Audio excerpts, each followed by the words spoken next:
A couple days ago, I finally watched Anyone But You starring Glenn Powell and Sydney Sweeney, and here are my thoughts on the movie. Now, I want to quickly point out that yes, this movie did come out 2 months ago in the US. For me, it came out last month, and I was supposed to watch it, but I just couldn't make time for it. Anyway, let's talk about Anyone But You. Anyone But You is obviously a rom-com where a guy, Ben, played by Glenn Powell, meets a woman, B, played by Sydney Sweeney, and they click surprisingly really fast. And after only the first day, they're already at Ben's house and they're sleeping together. Not sleeping, but sleeping.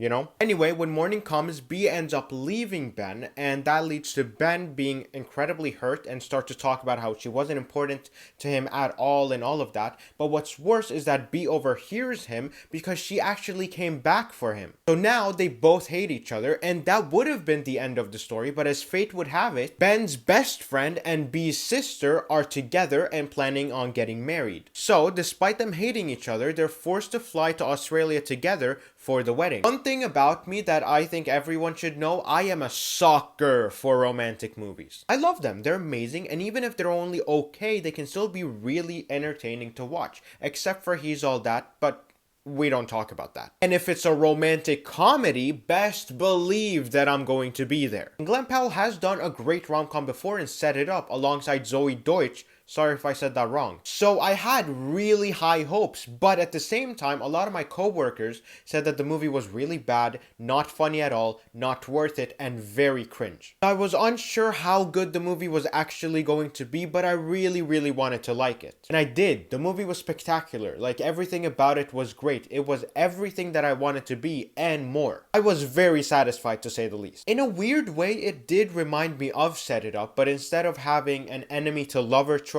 Set It Up had a friends to lover trope. There was a point in the movie where I literally went, no, and my heart broke for B in those scenes. I felt really bad for her. I almost cried. I could literally feel the tears building up as I was watching the scenes. And the ending sequence was amazing as well. I was smiling from ear to ear. I was loving it. It was a great conclusion to a very good movie. I know my coworker said that it was cringe, but I really didn't think that. Like, don't get me wrong, it was a little bit corny, but I don't see that as a problem, and I just think that makes a rom-com a little bit better. Like, a rom-com should be a little bit corny. It shouldn't take itself all too seriously. And it wasn't bad jokes. Like, the movie wasn't unfunny.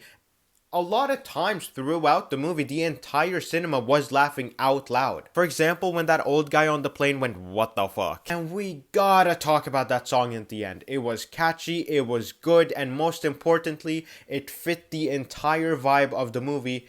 And it was awesome. And I really liked how they used it at the end where everyone was singing it. I loved it. All in all, this movie blew me away. It was great, it was funny, it was everything that I wanted to be and more. And honestly, they really should start making more movies like this. Bring these movies back to the cinema. Usually these kind of movies, like romantic movies and rom-coms, they usually go straight to streaming, and that's really unfortunate. I love rom-coms, and I would love to see more and more rom-coms come out exclusively for the big screen in the future. Okay, I think I'm done.